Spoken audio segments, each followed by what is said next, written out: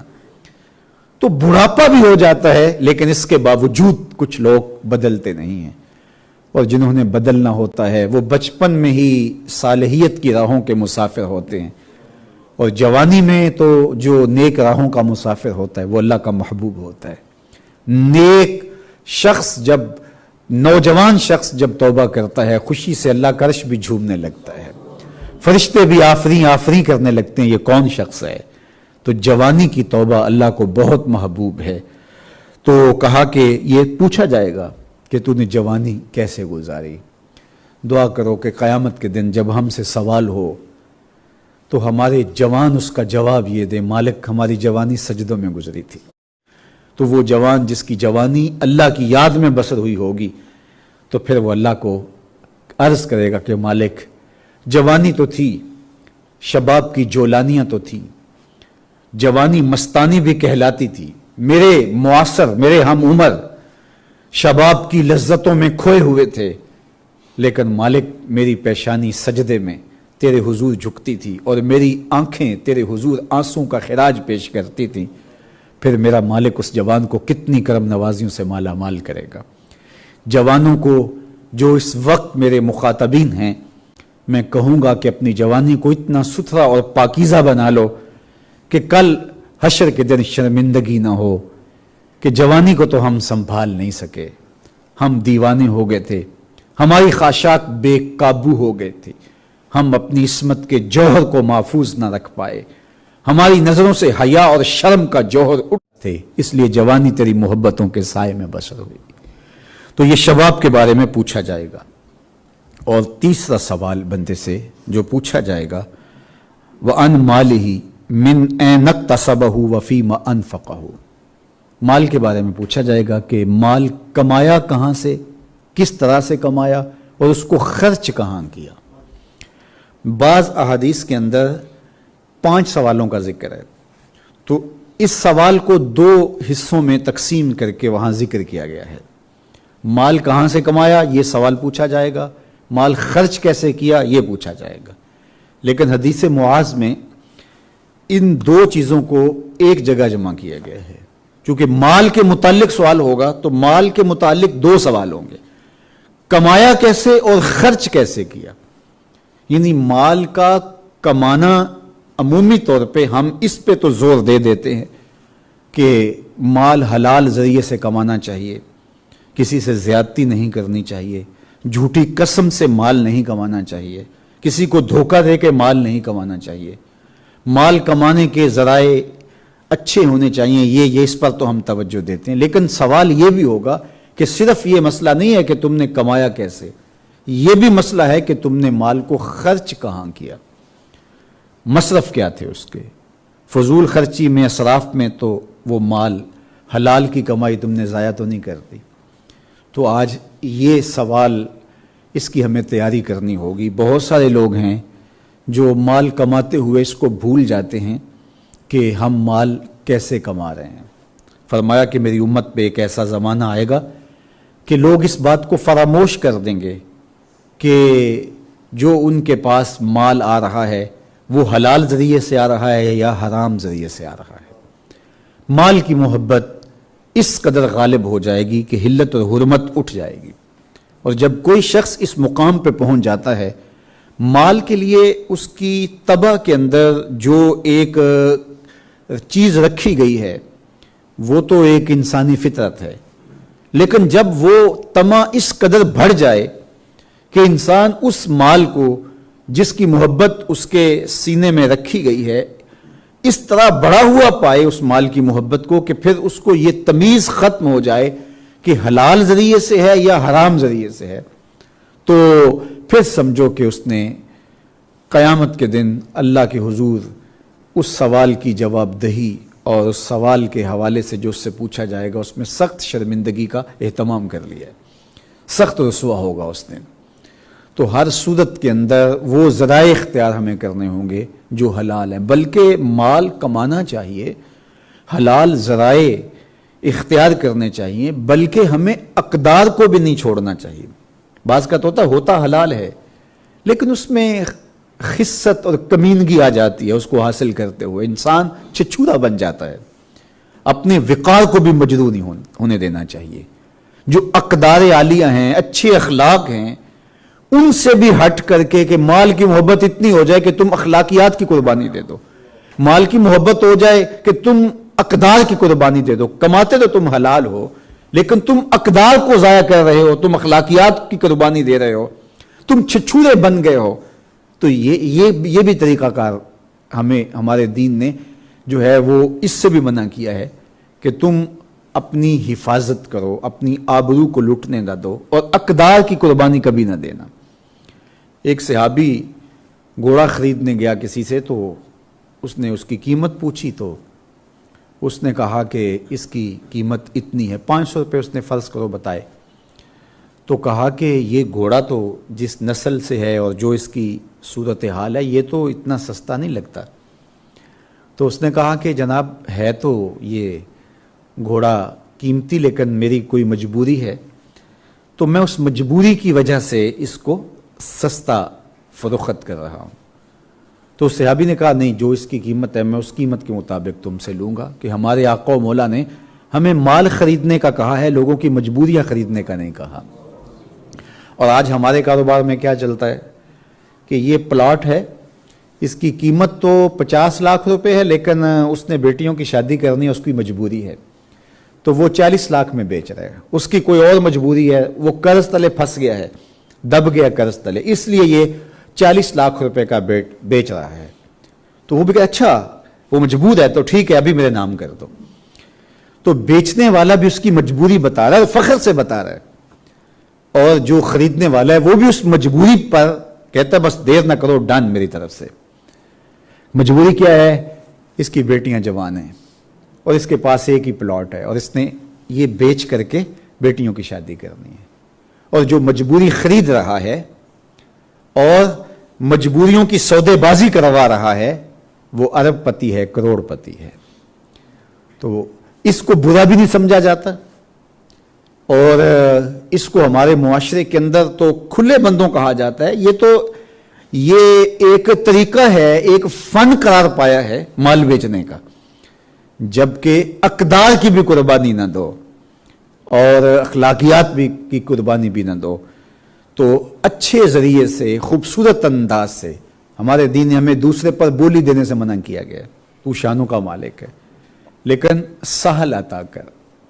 بہت زیادہ پیچیدگیاں بعض کاموں میں ہوتی ہیں، بندے کے لیے خوش قسمتی یہ ہے کہ اس کا کاروبار اس کے گھر کے قریب ہو، آسان طریقہ ہو حصول رزق کا۔ تو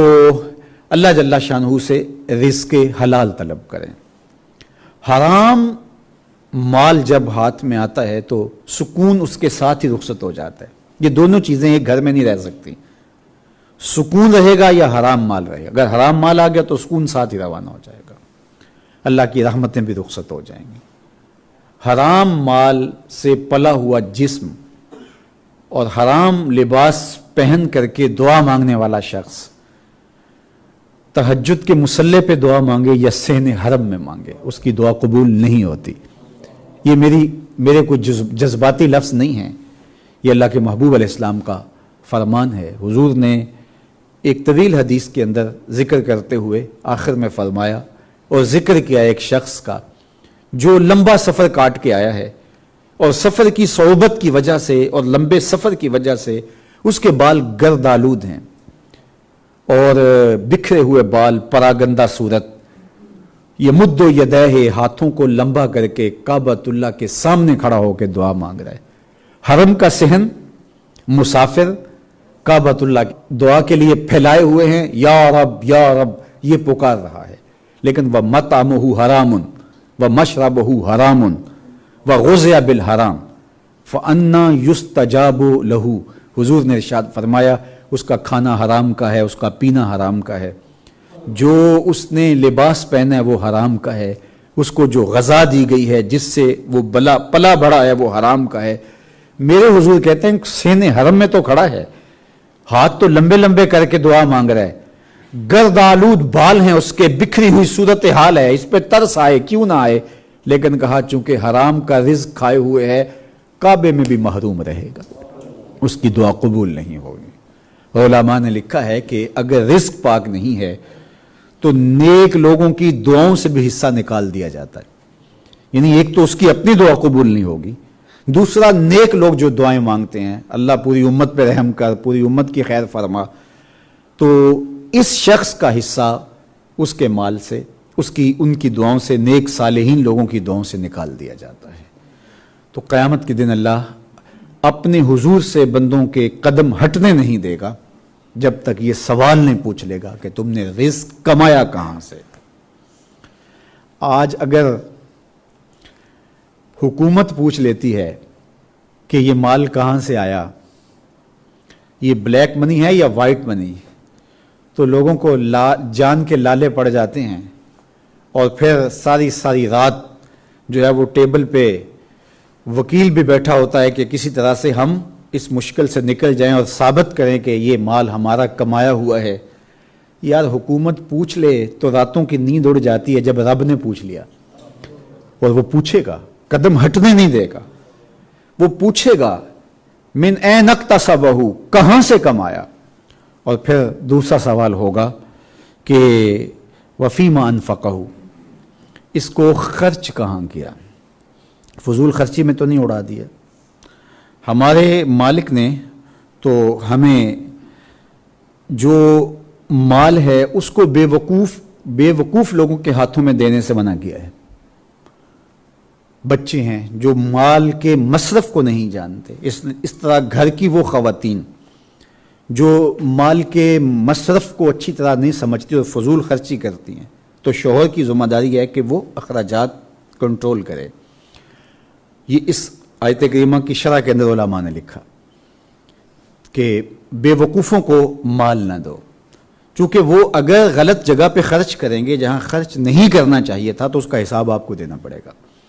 تو مال کو خود بھی ایسی جگہ پہ خرچ نہ کریں، اور مال کا امین ان کو نہ بنائیں جو ایسی جگہ پہ خرچ کریں جو اس کا مصرف نہیں ہے۔ تو جو مال فضول خرچی میں اڑا دے تو اس سے بھی پوچھا جائے گا، اور جو حرام میں لگائے، سراسر حرام میں لگائے، اس مال سے عیش و عشرت کرے، اس مال سے رشوت دے کے کسی کا حق چھینے، اس مال سے کسی پر ظلم کروائے، کسی پر زیادتی کروائے، تو کیا اس کو حساب نہیں دینا پڑے گا؟ تو ایک ایک پائی کا حساب دینا پڑے گا، ایک ایک پیسے کا حساب دینا پڑے گا۔ تو مال کے بارے میں یہ دو سوال کیے جائیں گے، کمایا کیسے اور خرچ کیسے کیا۔ اور چوتھا سوال جو قیامت کے دن ہر بندے سے پوچھا جائے گا، اور اس کے جواب دیے بغیر وہ موقف حساب سے ہٹ نہیں سکے گا،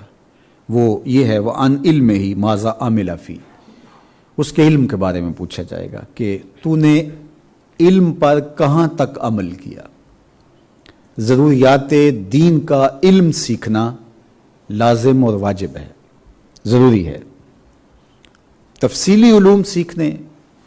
تو وہ فرض کفایہ ہیں، محلے میں، بستی میں، علاقے میں ایک آدمی تفصیلی علوم سیکھ لے تو کافی ہوگا، باقیوں کی کفایت ہو جائے گی۔ لیکن اگر کسی علاقے میں، کسی شہر میں ایک بھی عالم نہ ہو تو سب گناہ گار ہوں گے۔ لیکن جو ضروریات دین ہیں، حلال کیا ہے، حرام کیا ہے، آپ نماز پڑھتے ہیں اس کے مسائل کیا ہیں، وضو کے مسائل کیا ہیں،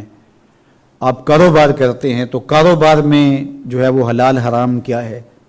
اسی طرح حج کرنے جا رہے ہیں تو حج کے بارے میں آپ کو احکام معلوم ہونے چاہیے، زکوٰۃ کے حوالے سے احکام معلوم ہونے چاہیے، روزے کے بارے میں،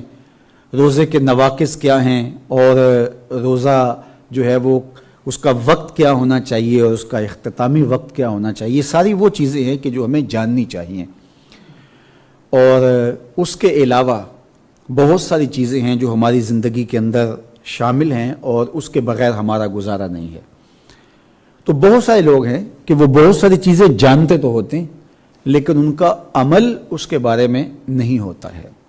ان سے پوچھ لیں کہ یہ چیز حلال ہے یا حرام ہے تو وہ بتائیں گے کہ یہ حلال ہے یا حرام ہے، لیکن ان کا عمل دیکھو تو اس سے مختلف ہوتا ہے۔ تو قیامت کے دن اللہ جل شانہ پوچھے گا کہ تو نے جو علم پڑھا، جو سیکھا، اس پہ عمل کہاں تک کیا۔ اچھا، ایک شخص ضروریات دین کا علم نہیں سیکھتا تو اس کو بھی اللہ کے حضور اس کا جواب دینا پڑے گا، اور جو سیکھ کر عمل نہیں کرتا اس کو بھی جواب دینا پڑے گا۔ اب ضروریات دین سے علاوہ تفصیلی علوم جس طرح علماء ہیں، تو اس حوالے سے پھر وہ زیادہ ماخوذ ہوں گے،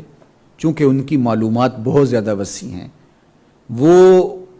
تفصیلات جانتے ہوتے ہیں، جزیات جانتے ہوتے ہیں، تو ان کی ذمہ داریاں پھر فضوتر ہو جاتی ہیں کہ وہ سمجھیں کہ ہم نے اللہ کے حضور ایک ایک چیز کا جواب دینا ہے۔ اسی لیے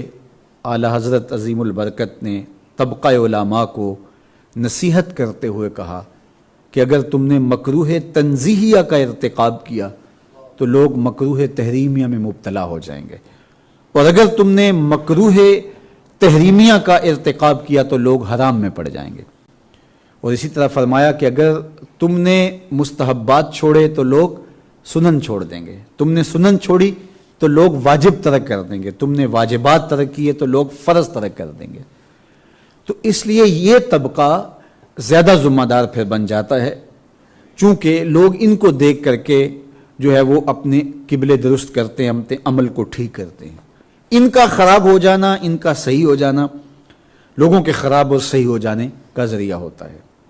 حضرت زیاد بن حدیر رضی اللہ تعالیٰ عنہ فرماتے ہیں کہ میں حضرت عمر کی بارگاہ میں حاضر ہوا تو انہوں نے مجھے کہا کہ جانتے ہو کہ جو چیز اسلام کو ڈھا دیتی ہے وہ کیا ہے؟ تو میں نے کہا جی آپ ارشاد فرمائیے۔ تو آپ نے 3 چیزیں ارشاد فرمائی، ان میں سے ایک چیز ذلت العالم، عالم کا پھسل جانا۔ جب عالم پھسلتا ہے تو عالم پھسلتا ہے۔ وہ ایک خاتون تھی نا کہ ہاتھ کے اندر گڑا اٹھائے پانی بھرنے کنویں پہ گئی، تو وہاں ایک بزرگ عالم دین تھے، تو جگہ میں پھسلن تھی، تو جب وہ گزرنے لگی تو انہوں نے کہا ذرا سنبھل کے قدم رکھنا،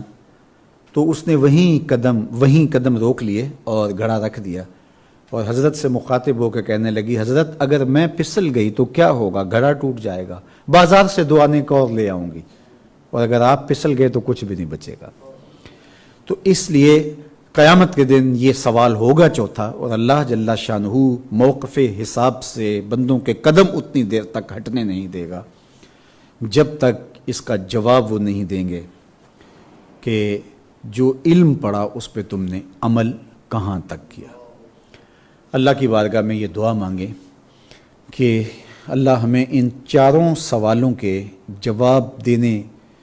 کے لیے عملی تیاری کی توفیق عطا فرمائے۔ عمر کا ایک ایک لمحہ قیمتی جانیں، شباب کی گھڑیاں اور حسین لمحات یاد الہی میں بسر کریں، حلال کمائیں، ہر صورت میں حلال کمائیں، جو ہمارے مقدر میں لکھا ہے وہ ہمیں ہر صورت میں ملے گا، یہ ہو نہیں سکتا کہ نہ ملے۔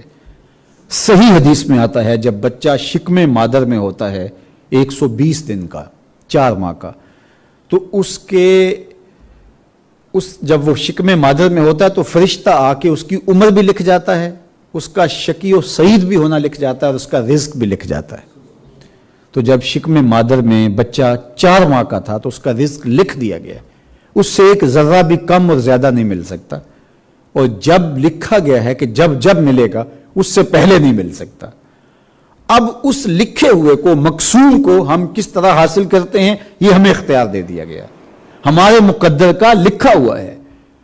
ہم اس کو بذریعہ حلال حاصل کر لیں یا بذریعہ حرام حاصل کر لیں۔ وہ کوئی چیز بانٹ رہا تھا تو اس نے تو اس حساب سے دریا دلی کے ساتھ تیاری کی تھی کہ اتنے لوگوں کی توقع ہے کہ جو مجھ سے یہ وصول کرنے والے ہوں گے، تو اس سے زیادہ اس نے تیاری کر رکھی تھی، تو وہ ایک ایک کو دے رہا تھا، اور ایک آدمی آگے بڑھا، اس نے جھپٹ کے اپنے حصے کا سامان چھین لیا، سب اس کو گھور کے دیکھنے لگے۔ تو یار اگر وہ نہ بھی جھپٹتا تو پھر بھی یہ اس کا حصہ لے کے آیا تھا، اس کو ضرور دیتا، لیکن اس نے اپنی خست اور اپنی کمینگی کا اظہار کیا اور بتایا کہ میں لالچی ہوں، میں چھچھورے پن کا حامل شخص ہوں، تو میری قسمت کا جو تھا اور تیرے ہاتھ سے میرے مالک نے مجھے دلوانا تھا، میں اس پہ صبر نہیں کر سکا اور میں نے یوں جھپٹ کے چھین کے لے لیا۔ تو اللہ نے مخلوق کو پیدا کیا ہے، ان کا حصہ لکھا ہے کتنا ہوگا۔ اب کوئی اللہ کی رضا کے دائرے میں رہ کے اس کی مرضی کے مطابق حاصل کرے تو اللہ کی رحمتیں برستی ہیں، اور اگر وہ حرام ذریعے سے حاصل کرے تو اللہ کی ناراضگی مول لیتا ہے۔ ملے گا بہرحال وہی جو ہمارا مقسوم ہے، لیکن اب ہماری مرضی ہے کہ ہم اس کو کس طرح حاصل کرتے ہیں۔ اور چوتھی چیز ارشاد فرمائی کہ علم کے بارے میں سوال ہوگا کہ تم نے اس پر عمل کہاں تک کیا۔ تو ہم جو سیکھتے ہیں، ہماری آرزو بھی ہوتی ہے کہ زیادہ سے زیادہ سیکھیں، زیادہ سے زیادہ ہماری معلومات میں اضافہ ہو، لیکن معلومات میں اضافہ کرنے کے ساتھ ساتھ اپنے عمل کا ان معلومات کو حصہ بنائیں۔ جب آپ معلوم کو عمل بنا لیں گے تو پھر زندگی خوبصورت ہوتی چلی جائے گی، ورنہ وہ علم وبال بن جائے گا، وہ علم مصیبت بن جائے گا۔ تو اللہ ہم سب کو علم نافع عطا کرے۔ حضور نے اللہ کے حضور جو دعائیں مانگی اور اس میں اللہ کی پناہ طلب کیا کچھ چیزوں سے، تو ان میں سے ایسے علم سے اللہ کی پناہ طلب کی ہے لا ينتفع وعلم لا ينتفع، ایسے علم سے مالک تیری پناہ میں آتا ہوں جو علم نفع نہیں دیتا۔ تو جو علم نافع ہے مومن کے سینے کا وہی اجالا اور وہی روشنی ہے۔ اللہ ہم سب کو اس کا نور اور اس کی روشنی عطا فرمائے۔ وآخر دعوانا ان الحمد للہ رب العالمین۔ الحمد للہ رب العالمین والصلاة والسلام علی اشرف الانبیاء والمرسلین۔ مالک اٹھے ہوئے ہاتھ کبھی بھی خالی نہ موڑنا، پھیلی ہوئی جھولیاں ہمیشہ رحمتوں سے بھر دینا، بخت کی بہاریں عطا کر دینا، اپنی پناہیں دینا، کرم نوازیاں دینا، دنیا آخرت کی عزتیں دینا۔ اللہ ہمیں ایسی عمر بسر کرنے کی توفیق عطا کر کہ مالک ہماری عمر قیامت کے دن ہمارے لیے ندامت کا سبب نہ ہو، جوانی ایسے گزرے کہ تیری رضا کے،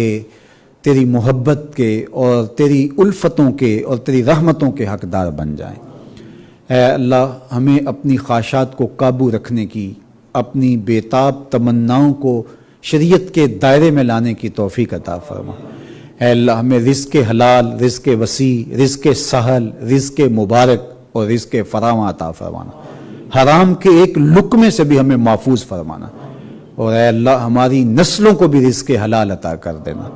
اللہ ہمیں حرام سے مشکوک رزق سے بھی محفوظ فرمانا، مشکوک رزق سے بھی محفوظ فرمانا۔ اے اللہ ہمیں علم نافع عطا کرنا، ایسا علم جو تیری رضا کا سبب و ذریعہ بن جائے، ایسا علم جو تیرے محبوب کی اطاعت کے سانچے میں ڈھال دے، ایسا علم جو قیامت کے دن موقف حساب پہ شرمندگی سے محفوظ رکھے، ہم سب کا سرمایہ کر دے۔ وصلی اللہ تعالی علی النبی الامین وعلی آلہ واصحابہ اجمعین برحمتک یا ارحم